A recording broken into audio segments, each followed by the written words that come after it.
Hello YouTube, this is Ben Gessel, just out for a evening, I should say, late night kind of walk here. And as you can probably guess, it's definitely getting a little warmer around here. We were in the high 70s and low 80s a little bit. Probably tomorrow it's going to be a little toasty, but we're going to get back into the 60s, I think, pretty soon. But I just had to get out of the house and for a bit. It's pretty warm. So I have some, of course, things that I want to talk about, but I don't know. It's kind of more just a few things for this video. Maybe I won't be going too far because I don't know. It's just kind of late and stuff. But about this time of year, there's always the option of doing something other than what I'm doing with teaching private lessons, or maybe might get involved with bigger projects in music. But yeah, there's people on vacation. I don't make as much money, and a lot of times, and so it's always, and then where I'm at right now, there's just not a lot of air conditioning. There's no air conditioning, so it's it's, I think to myself, oh, I need some even more downtime. It'd be nice to have more downtime, but part of me says, no, I need to be working more. It's always the question I often have, and to be honest, I do believe in working hard, but this is something I think I'll get better at, hopefully, or figure out better with time. It just has to do with life balance, how much time you're spending on different things that will help you be happier or not. And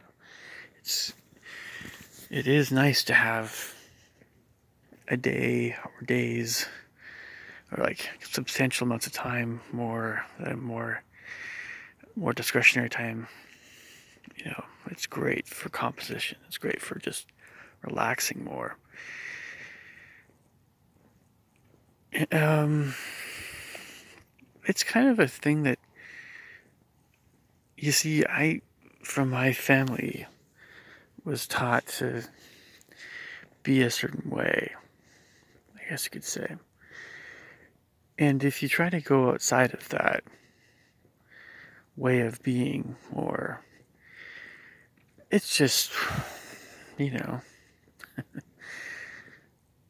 guess it just depends on what it is that you want to be doing more, and I don't know if a lot of people really realize this, but many Mormons are like many other Christians or Muslims or Jews, or we have a lot in common with lots of people, of course, and Asians, whatever. It's just, there is no slacking off, if you're going to be, in my religion, laziness is very much frowned on, or just having a lot of discretionary time, especially over time. I mean, I do mean a substantial amount of it, where you're literally just eating and sleeping and taking baths and whatever, things that are not getting things done, sorts of things. If that's what you're doing majority of the day, majority of the week, it's frowned on. And you could probably guess why. So, but aside from that train of thought, this time of year with no air conditioning, I don't know how hot it's going to get. The last summer it was really, it got really hot. It was, I don't know if I got to 100, but it was often in the high 80s or 90s, just a long time. I just remember sweltering. And, you get to a point where it depends on how lean you are, depends on how you handle heat and everything, but my room is always about 5 to 10 degrees cooler than the rest of the house right now. And so that's where I want to be if I'm not someplace more air conditioned. I don't want to be in the rest of the house because it gets so hot. So, I have my ways of dealing and coping with that, but it's just not very pleasant. So I'm not looking forward to a really hot, sweltering summer, and if I think I have to deal with that, then I probably want to spend more time in air-conditioned buildings, even if it's doing things that I can get done, composition, or I can set a perfect pitch, I can write music wherever, but I want to spend less time at home and more time in air-conditioned places, and that's going to be my number one thing I'm going to have to do. Because, gosh darn it all, we just don't have air conditioning. I guess if people do, and see, I grew up with air conditioning, so it's not like, anyway. It helps to be a little bit leaner, helps to be a little thinner. It's hard when you're, bigger and chubbier to handle heat. But I think it's just hard when you have good blood circulation. If you have poor blood circulation, the summer months might not seem so bad because you're like like a snake or a lizard more. You don't get that warm blood coursing through your veins so much. It's like, I'm not saying you have problems with the arteries. It's just, I know I'm kind of looking more old people that have artery troubles. It happens. When you're fond of bacon and meat, but more especially other things that increasingly we know clog your arteries, then yep, it's not so fun, but I don't know. Anyway, that's a good segue though into my next train of thought here, I guess, and that is just keeping this kind of brief.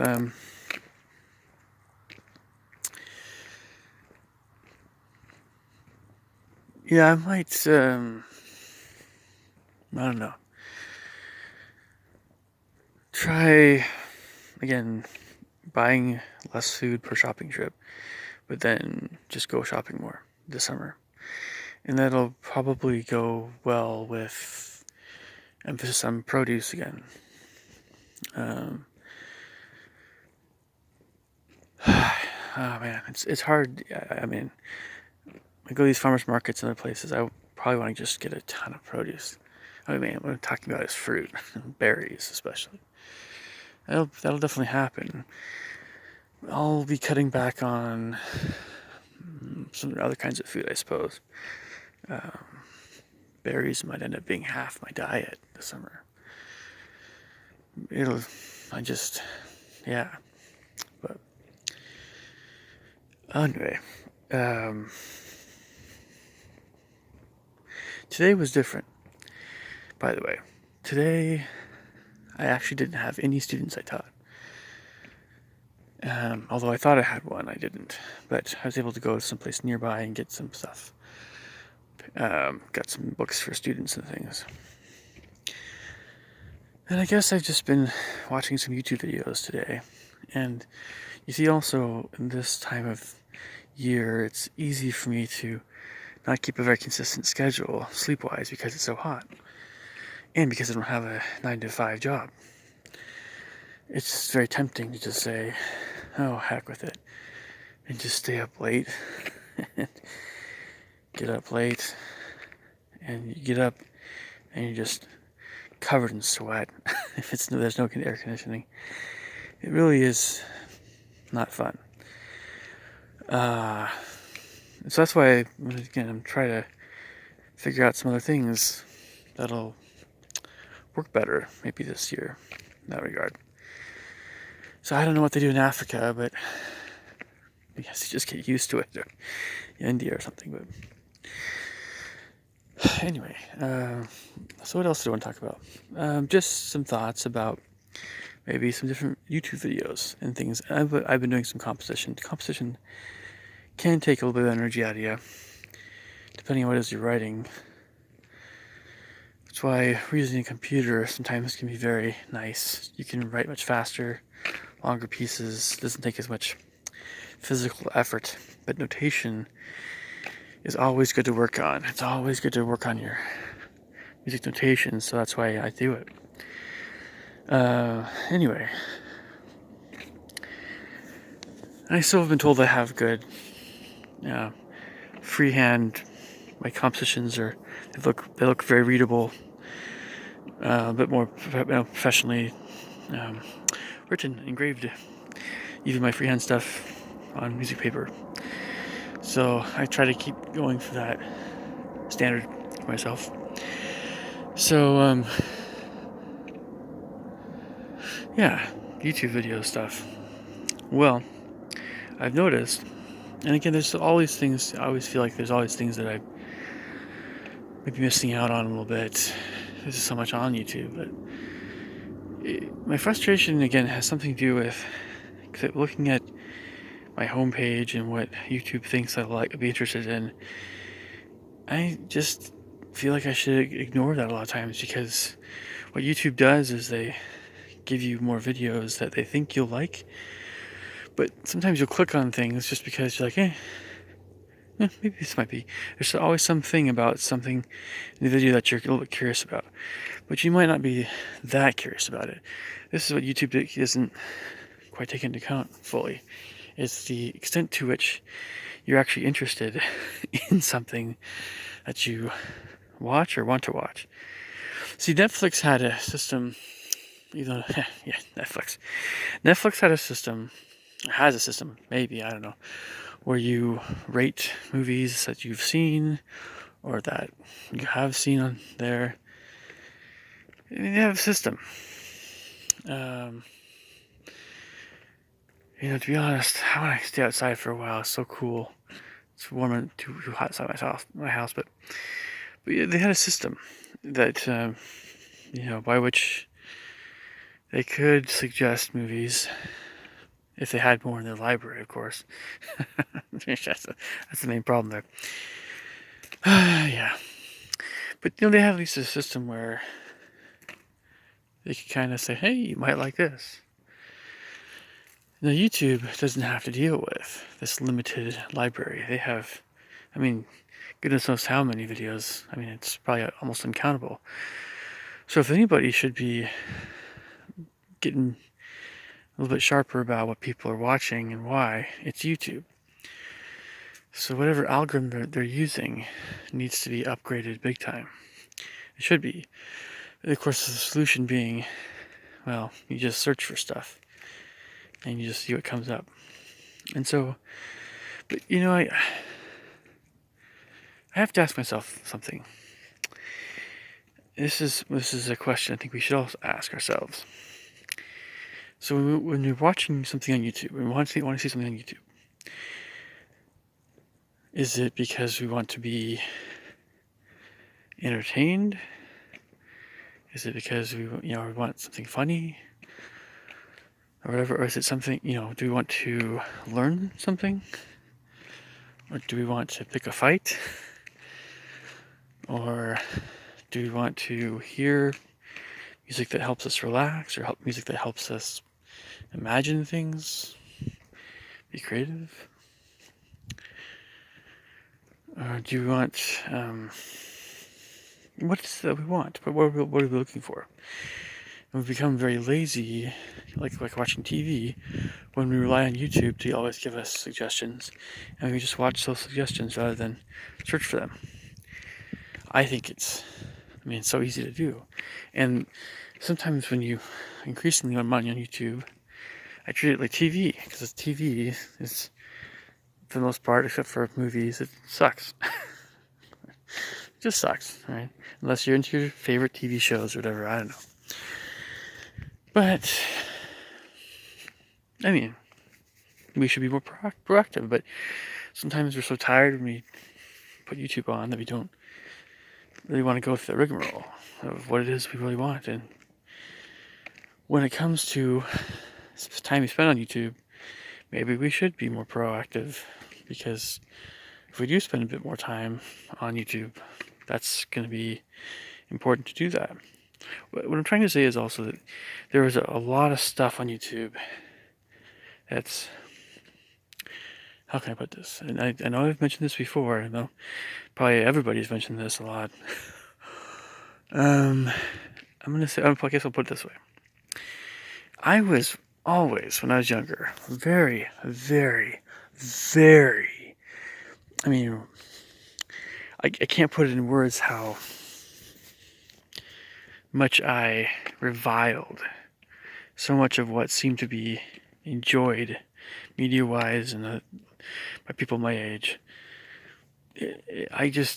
Most of humanity, a lot of humanity to me, seems really callous. I don't know, and just not very refined. And I've never been that way. At least, I talk with the arts, but it's not just about the arts. So, but I'm talking about media and YouTube and things. It's some people think this millennial Generation Z thing, that everybody's silly. No, it's just another generation. They're not really different overall than my generation when I was growing up. We're just talking about people. We can say there are certain things that were, more,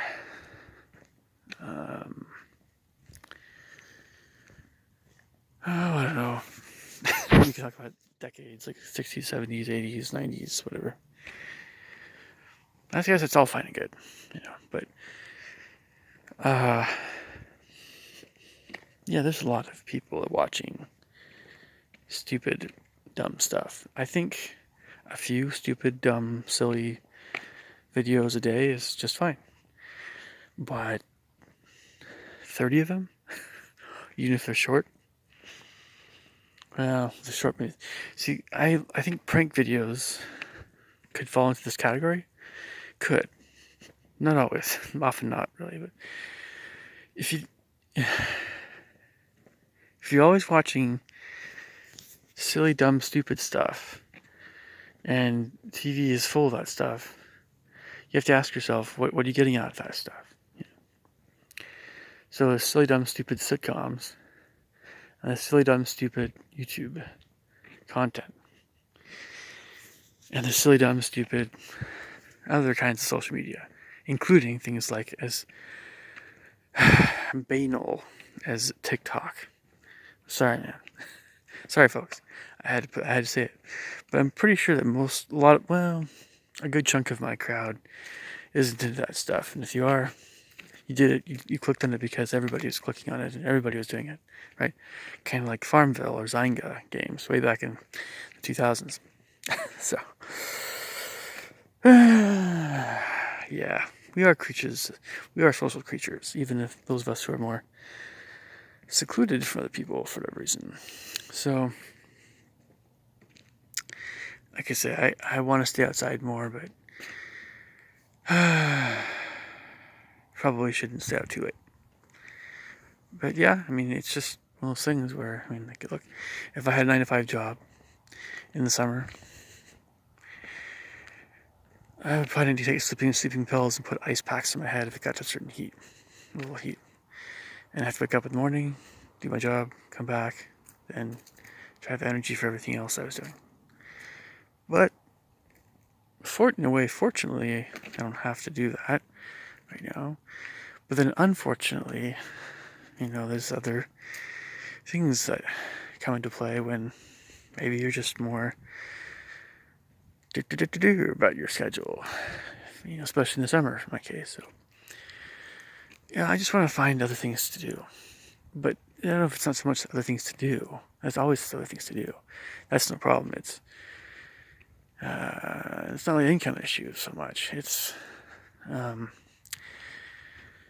this heat, this blasted heat, and getting away from it. The heat will come. Right now, it's not so bad. Okay, maybe the last thing I'll talk about here. Let's see. Well, yes, I'm often not sure why it is that some families and parents seem to think that music lessons are like, again, I mentioned this in probably an earlier video, like face painting or I don't know, like a hobby. When you go to school for something for a while,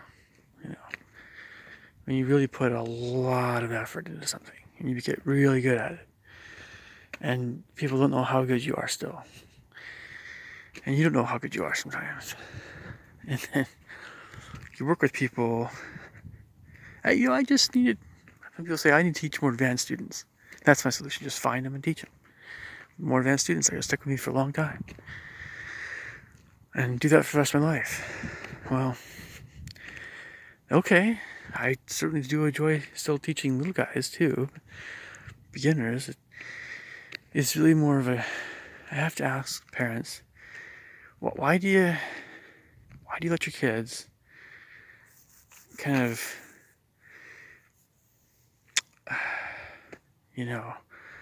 why do you let them, in so many cases, just sign up for stuff without looking at the schedule, without going it over with them, and then that interferes with music lessons. And why do some parents sign their kids up for 3 or 4, 5, 6, 7, 8, I don't know, more than a few, quite a few things at once, and then you expect them. Some parents expect their kid to do well at any of them. It's a question of how much time you have. It's a question of what you're involved in. It's always that question. We often don't know sometimes how much we can take on at once. We might get better at this over time, but we don't always make the best decisions in this regard. So, this is my ongoing frustrations with people, families I work with. How much can your kid take on? If I mention the subject, I feel like sometimes they're going to wonder if I'm trying to be the parent. And no, I am not trying to be the parent.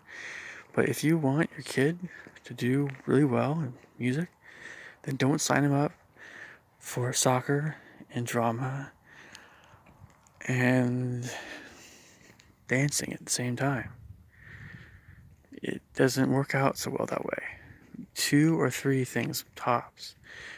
Probably sometimes just one. If your kid has a ton of homework, they've got to focus on homework.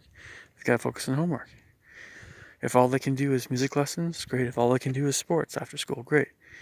But you have to say it. This is how much time we have for. Say my kid's still interested in music. We want to take lessons from you in the future. Just don't, forget about us. I'm really sorry. And just do that. So some parents want to do a bunch of stuff.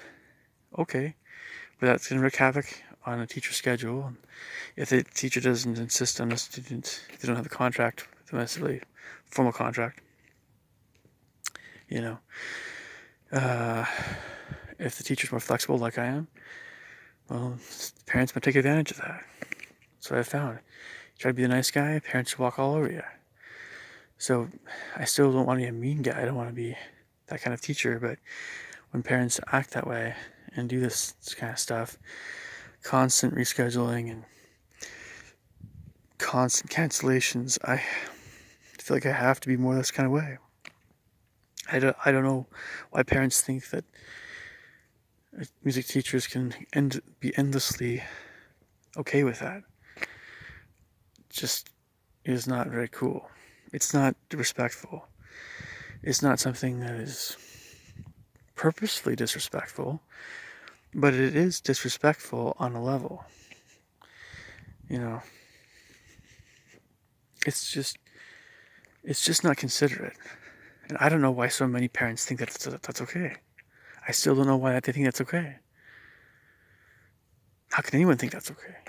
So parents will sometimes often come and say, oh, they love it when I'm understanding, and they'll want to generally often come back to do lessons. But I'm like, look, you've got to figure out what your kid can handle all at once. All I can do is observe. And if you're wanting to hear feedback, I will give it to you.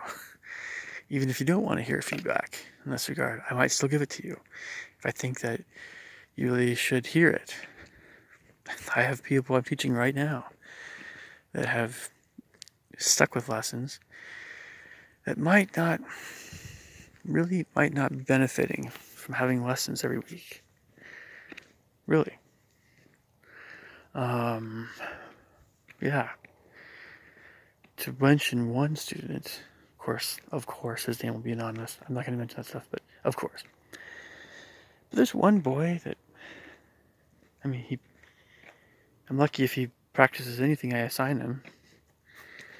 His dad will give him something that I mentioned it's totally cool if you give him music to work on, and we work on it during lessons. That's totally fine. I don't know. He's not putting a lot of effort in, or just during lessons, and he thinks that's okay. And in a way, the whole family is a little bit that way, more or less. So they just think, oh, take music lessons, work hard during the lessons, and maybe do a little bit of practicing during the week, and I'll be okay. Look, I've bought into that a little bit before. It's always kicked me in the tush whenever I thought that way. So I tend not to think that way. Try to make sure I'm prepared for lessons. If someone is always prepared for lessons consistently over time, there's a much better chance they're going to be a professional musician, or at least make it into an orchestra, or at least make money in music. Any of the above. If any musician takes their practicing more seriously, they're much more likely to be that level, making money in music in some form or another. If kids don't practice, if they just never or rarely have a truly prepared lesson, nope, it's just not going to happen. Let's say they end up as piano teachers, but like just teaching beginners because they're not very good, because they just didn't work very hard at it. Well, what's that's going to be like? Well, it's going to be, they'll teach a certain number of beginners. Maybe they'll be especially nice, kind people. Maybe they'll have quite a few, students, but they're never going to have any students beyond a certain point. Now, some people don't have any students beyond a certain skill level because they might be very old, or they might be, it's just, for whatever reason, they just never went very far in their technique. But, it's sad to see someone that had more ability, or someone had more potential, only teach at a very low level and could not teach anybody more advanced because they just didn't put the effort in. Geez, at that point, it's trying to get another job. Most people don't have that kind of job then if they're not that good at music. But, on the other hand, there are moms that prefer that do teach lessons, for instance. Not just moms, but a lot of moms or grandmas do teach piano lessons, for instance, that just prefer teaching beginners because to teach more advanced folks might take a lot of energy out, in addition. So that makes sense. Some of these folks might be actually very good. I'm not saying they're at a professional level, but they're probably sometimes pretty darn good. But sometimes it's an energy thing too. It takes a lot of energy to teach at a higher level. depending on, And so you need to be ready to play what your students are playing, at least at a pretty proficient level. Or if you just don't know the piece very well, you need to know enough about music and have a high enough skill level where you can at least help the student get better at it. Something along those lines. So, but yeah, I mean, like, some teachers, some musicians will just, I mean, that's the thing. If you never work very hard at something, you just, if you want to teach it, you can't really teach it beyond a certain point. Anyway, aside from that, I'm gonna wrap this up here. I just love how cool it is out here. I wish my house I'm in living in right now is as cool inside as it is outside. I mean, I'm not kidding. I might sleep outside one of these nights. Anyway, wish me luck that summer is not going to be too hot. I'll catch you later. Have a good night. Bye.